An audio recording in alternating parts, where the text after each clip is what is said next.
دوای گەڕانەوەی زەیدی لەسەر هەڵدانەوەی گەندەڵی بەرپرسانی کورد داوایەکی ئاراستە دەکرێت. ستاندەر نهێنی گرانبوونی نرخی بەنزین لە هەولێر بەراورد بە سلێمانی ئاشکرا دەکات.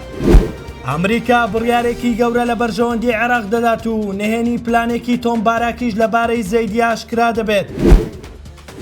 سەرچاوێکی باڵا لە چوارچێوەی هەماهەنگی بە پێگەی معلومەی عێراقی ڕاگەیاندووە کە قەبارەی گەندەڵیەکانی پەیوەست بە هەرێمی کوردستان و نوێنەرەکانی لە بەغدا گەیشتۆتە ئاستێک کە چیتر چاوپۆشی لێ ناکرێت. ئاماژەی بەوەش کرد پێشتر لەبەر تەوافقی سیاسی بێدەنگی کراوە، بەڵام ئێستا کاتی لێپرسینەوەیە لە دۆسیەکانی نەوت و بەرهەمهێنان و قاچاقچێتی. هاوکات سەلیم شوشکەی پەرلەمانتاری پێشووی کۆمەڵ لە بەغدا داوای فراوانکردنی جەنگی دژە گەندەڵی دەکات و بە میدیای عێراقی ڕاگەیاندووە بازنەی گەندەڵی دژی گەندەڵی فراوانتر بکرێت و هەموو داواکراوەکان بەبێ جیاوازی بگرێتەوە و یاسا بەسەر هەموواندا جێبەجێ بکرێت. ناوراو جەختی لەوە کردوتەوە نابێت لە هەرێمی کوردستان هیچ گەندەڵێک داڵدە بدرێت. پێویستە تەواوی تۆمەتبارانی دۆسیەکانی گەندەڵی ڕادەستی یاسا بکرێت.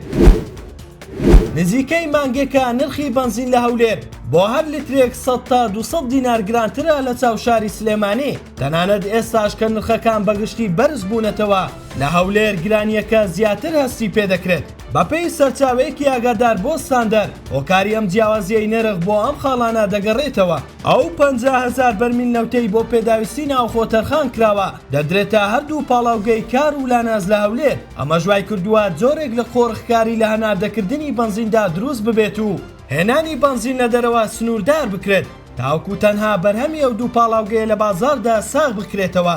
لە بەرامبەردا لە سلێمانی تەنها یەک پاڵاوگەی گەورە هەیە کە ئەویش بۆ حکوومەتی عێراق نەوت دەپاڵێوێت. ئەمە بۆتە هۆی ئەوەی دەرگای هاوردەکردنی بەنزین بەڕووی بازرگانەکاندا واڵا بێت. لە ئەنجامدا کێبڕکەی زیاتر لە بازاردا دروست بووە و نرخەکە هەرزانتر کەوتووە.